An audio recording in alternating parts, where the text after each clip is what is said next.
नमस्कार, मैं हूं पुण्य प्रसून वाजपेयी। दस्तक में आपका स्वागत है। जिन्होंने हमला किया वो युवा थे, पढ़े लिखे थे और कुछ इसी तरीके से 9/11 की भी घटना हुई थी। लेकिन उस वक्त दुनिया सीख नहीं पाई, तो अब क्या उस दिशा में सीख पाएगी? कई सवाल, चर्चा इस पर जरूर होगी दस्तक में। लेकिन शुरुआत, बीजेपी के भीतर जो कुछ हो रहा है, संघ सक्रिय हो चला है और संघ की सक्रियता का यह आलम है कि संघ के दो लोग, दत्तात्रेय होसबोले और कृष्ण गोपाल, हफ्ते भर पहले उन्होंने अहमदाबाद में मुलाकात की बीजेपी अध्यक्ष अमित शाह से और कल ये मुलाकात करेंगे लाल कृष्ण आडवाणी और मुरली मनोहर जोशी से दिल्ली में।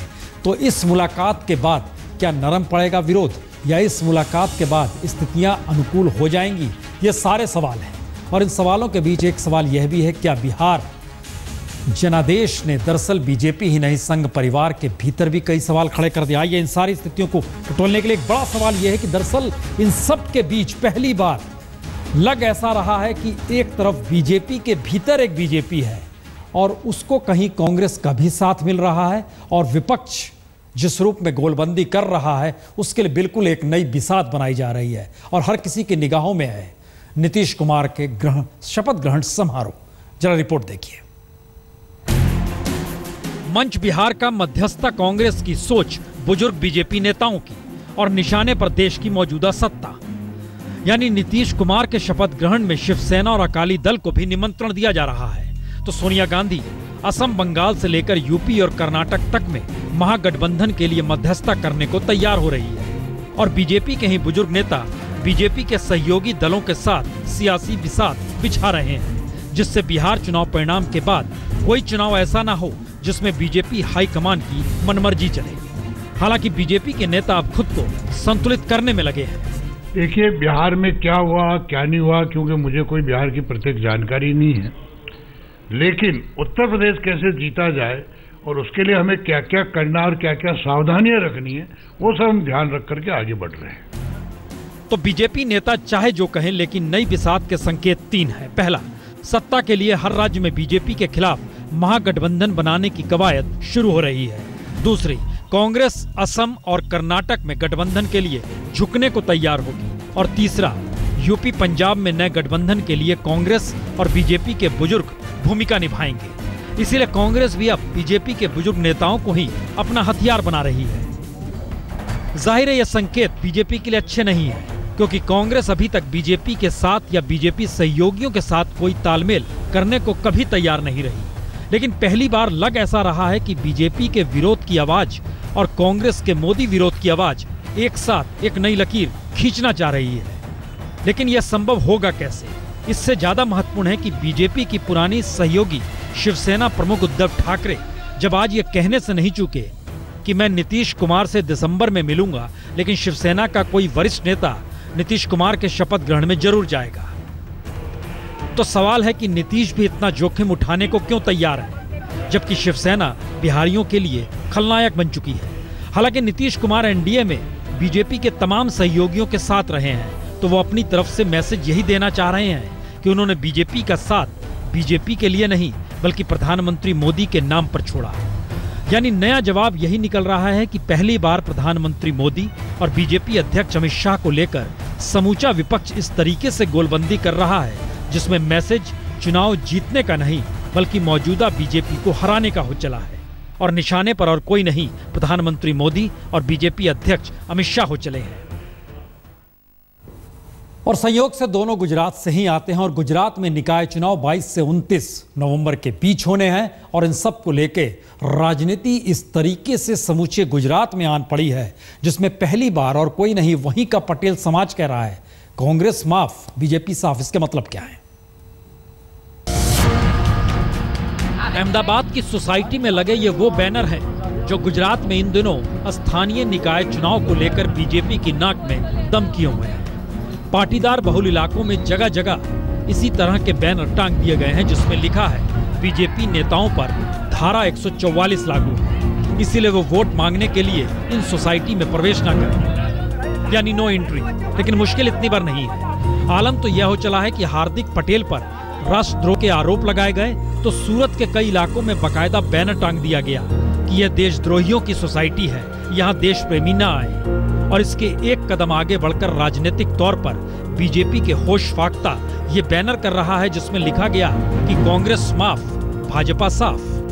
ये बैनर का मतलब ये है कि आज तक उन्होंने हमारे ऊपर कलम 144 लगाई थी, आज बारी हमारी है, आ जाए मैदान में। और दूसरे बैनर गुजरात में इस तरह के लगाए जाएंगे कि पाटीदार राष्ट्रद्रोही और राज्यद्रोही है, यहाँ भाजपा के देशभक्तों को और देश प्रेमियों को आना मना है, यहाँ सिर्फ राष्ट्रद्रोही ही आ सकते हैं। तो बीजेपी की मुश्किल यह है कि पटेल चुनाव मैदान में नहीं बल्कि वोटरों के दिलों में उतर रहे हैं और सीएम आनंदी पटेल भी अब खुद ही मोर्चा संभालने निकल रही है। लेकिन जिस तरह आनंदी पटेल की सभा में भी विरोध हो रहा है, उसमें पहली बार बीजेपी को भी लग रहा है कहीं उसे मेहसाणा का वह क्षेत्र भी गंवाना न पड़े जो 1984 में राजीव लहर के बावजूद बीजेपी ने तब जीती जब समूचे देश में सिर्फ 2 सीट बीजेपी को मिली थी।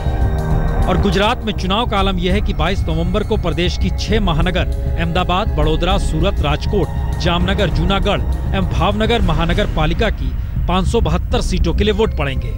तो 29 नवंबर को 56 नगर पालिकाओं की 2096 सीटों पर वोट पड़ेंगे, जिसमें 31 जिला पंचायत, 998 सीटों और 230 तहसील पंचायतों की 4778 सीटों के चुनाव होंगे। परिणाम 2 दिसंबर को आ जाएंगे। यानी पहली बार चुनावी जंग बीजेपी कांग्रेस के बीच न होकर बीजेपी बनाम पाटीदार पटेल के बीच हो चली है और पाटीदार पटेल चुनाव जीतने के लिए मैदान में कम उतरे हैं, बनिस्बत बीजेपी को हराने के लिए वो कहीं ज्यादा मुखर है। एकदम ठीक से एनी हाउ हम कमल को कुचल देंगे। बीजेपी डरी है और उसका मानना है चुनाव छोटे जरूर हैं, लेकिन अब वह चुनाव प्रचार में कद्दावर नेताओं को उतारेगी। भारतीय जनता पार्टी ने जिस प्रकार की उम्मीदवार की चयन की प्रक्रिया और भाजपा के साथ पूरा समाज है, तो हमें बिल्कुल विश्वास हम लोग हैं कि भाजपा में पूर्ण समाज, पूरे जो भी जितने भी हैं वो भाजपा के प्रति विश्वास रखेंगे। गुजरात में पाटीदारों की नाराजगी का सीधा फायदा निकाय चुनाव में कांग्रेस को मिल सकता है। बिहार के बाद अगर गुजरात के निकाय चुनाव में बीजेपी का सुपरा साफ होता है तो ये पहली बार होगा कि खुद बीजेपी के प्रधानमंत्री और बीजेपी के अध्यक्ष अमित शाह के गढ़ गुजरात में ही सेंध लगेगी। पहले बीएमएस ने सवाल खड़ा किया, स्वदेशी जागरण मंच ने। तो क्या बिहार चुनाव की हार ने संघ परिवार के भीतर भी इतनी ताकत भर दी कि वो मोदी सरकार को लेकर भी सवाल उठाने लगे? हालांकि इसमें दो मत नहीं कि प्रधानमंत्री मोदी के विकास का पाठ एफडीआई से शुरू होता है और आरएसएस पहली बार मोदी की सत्ता के लिए एफडीआई से समझौता किए हुए हैं। लेकिन अब जो रुख संघ के ही संगठन अपना रहे हैं वो संघ की रणनीति का हिस्सा अगर नहीं है तो फिर यह मोदी सरकार के लिए खतरे की घंटी है। जो एक सरकारों की मानसिकता बनी हुई है कि इस देश का विकास होगा तो केवल विदेशी संसाधनों के आधार पर होगा, उस मानसिकता से उनको बाहर आना होगा और इस बात की जांच करनी होगी कि वास्तव में अभी तक का जो विदेशी पूंजी का रास्ता रहा है उसका देश को क्या लाभ और क्या नुकसान हुआ है। तो याद कीजिए 3 दिन पहले भारतीय मजदूर संघ ने सरकार के फैसले की आलोचना करते हुए सड़क पर उतरने का ऐलान किया था और आज स्वदेशी जागरण मंच ने इसे आनन फानन में उठाया कदम बताते हुए व्हाइट पेपर लाने की मांग कर डाली। तो सवाल एफडीआई नियमों में ढील का नहीं, संघ से जुड़े संगठनों के विरोध का है, क्योंकि अगर संघ से जुड़े संगठन ही मान रहे हैं कि विकास का जो ककहरा मोदी पढ़ाना चाहते हैं वो ठीक नहीं, तो फिर प्रधानमंत्री मोदी उस राह पर क्यों चल रहे हैं? क्योंकि विरोध तो फिर हर जगह होगा। मोदी सरकार को ये तो पता है कि अब विपक्ष के तेवर पहले से ज्यादा तीखे और हमलावर होंगे, लेकिन चिंता की बात यह है कि अब परिवार के भीतर से भी सरकार की आर्थिक नीतियों को लेकर विरोध की आवाजें उठ रही हैं और ये सरकार का काम और मुश्किल कर सकती हैं। कैमरामैन विनोद कुमार के साथ बालकृष्ण, दिल्ली आज तक।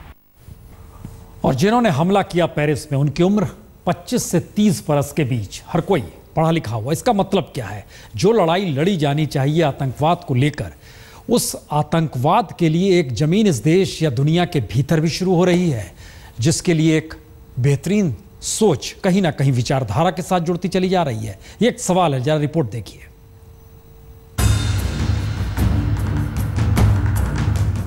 सामी अमीमूर उम्र 28 साल, अहमद अल मोहम्मद उम्र 25 साल, अब्दुल उम्र 26 बरस। जी, उम्र के लिहाज से बेहद कम और आतंक के लिहाज से सेकंड वर्ल्ड वार से भी ज्यादा बुरी हालत। तो पेरिस के आतंकी हमलों में कोई भी आत्मघाती हमलावर 30 की उम्र से ज्यादा नहीं था। सभी हमलावर पढ़े लिखे थे। यानी आतंक की जो परिभाषा धार्मिक कट्टरता के आश्रय गढ़ी गई, उससे कहीं आगे की सोच के साथ पेरिस पर हमला हुआ। और इसीलिए पहली बार ISIS को लेकर यह सवाल यूरोप ही नहीं, अमेरिका और G20 की बैठक में भी बड़ा हो चला है कि आतंकवाद को लेकर किसी भी सामाजिक आर्थिक हालातों में समझौता करना या परिभाषित कर ढील देना सही नहीं होगा। The entire humanity must stand together as one against terrorism. The need for a united global effort to combat terrorism had never been more urgent. हालांकि अब भी आतंक को महज युद्ध से जोड़कर फ्रांस ने सीरिया के रक्का शहर पर बम बरसाए और ये माना गया कि फ्रांस ने जिस तरह अमेरिका के साथ जाकर सीरिया, इराक, माली और लीबिया पर हमले किए, आतंक के खिलाफ अमेरिकी लड़ाई में 10,000 से ज्यादा फ्रांसीसी सैनिकों की तैनाती की, उन्हीं वजहों से पेरिस पर आतंकी हमला हुआ। यानी वह सवाल फिर पीछे छूट गया जब अलकायदा ने अमेरिकी ट्विन टावर पर अटैक किया था। उस वक्त भी हमलावर युवा थे, पढ़े लिखे थे और तब भी यह सवाल खड़ा हुआ था कि आतंकवाद पर नकेल कसने के लिए उनके सामाजिक आर्थिक ढांचे पर नकेल कसनी जरूरी है, क्योंकि पेरिस हमले में जिस क्रूरता से हत्याएं हुई वह तस्वीरें भी किसी को डिगा दे, क्योंकि हत्या का सिलसिला और जिंदगी की गुहार। कंसर्ट हॉल की ये तस्वीरें बताती हैं कि हिंसा का रुख महज हत्या करना भर नहीं था, बल्कि क्रूरता को भी दर्शाना था। और फ्रांस में 150 से ज्यादा छापेमारी में जो पकड़ में आए या जहां जहां हथियार मिले, उसने फ्रांस के भीतर की सामाजिक जटिलता को ही सतह पर ला दिया है। 86 बरस जी, लेकिन हमें लगता है श्रद्धांजलि नए तरीके से दी जाए आज सईद जाफरी को। सईद जाफरी अक्सर ऐसे मौसम में कश्मीर जाया करते थे जब पेड़ों से चिनार के पत्ते गिरा करते थे, और संयोग से वो मौसम आ चला है। तो आइए कश्मीर भी लिए चलते हैं।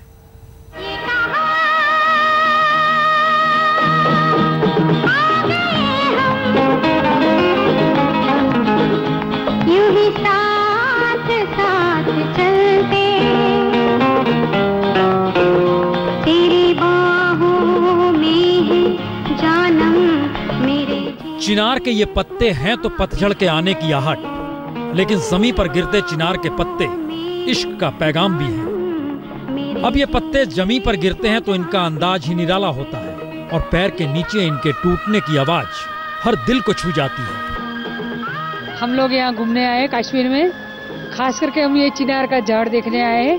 आज मुझे कश्मीर देख के बहुत अच्छा लगा, और अभी जो यहाँ चिनार के पत्तों का जो रेड कलर का जो सीजन आया हुआ है, मुझे खुद देख के लगा कि वाकई देखने लायक है। किसी को जमीन पर बिखरे चिनार के ये पत्ते बिखरे हुए सोना लगते हैं, तो किसी को जमीन पर आग, जिसके आगे वादी की आग भी बोझिल हो जाए। इंदिरा गांधी जी जो थे वो इसी सीजन में आते थे और यही उनका अट्रैक्शन रहता था। और इसी मौसम में सेब, बादाम, केसर तैयार होती है, और उन फसलों के बीच शाख से टूटकर जमीन पर गिरते पत्ते घाटी का मंजर ही बदल देते हैं। यूं भी ये मौसम का आखिरी समय है, इसके बाद सर्दियां शुरू हो जाएंगी। 3 महीने तक कपा देने वाली ठंड, तो इश्क इसी मौसम में हर दिल में इन्हीं चिनार के सुर्ख पत्तों की तर्ज पर दस्तक देता है।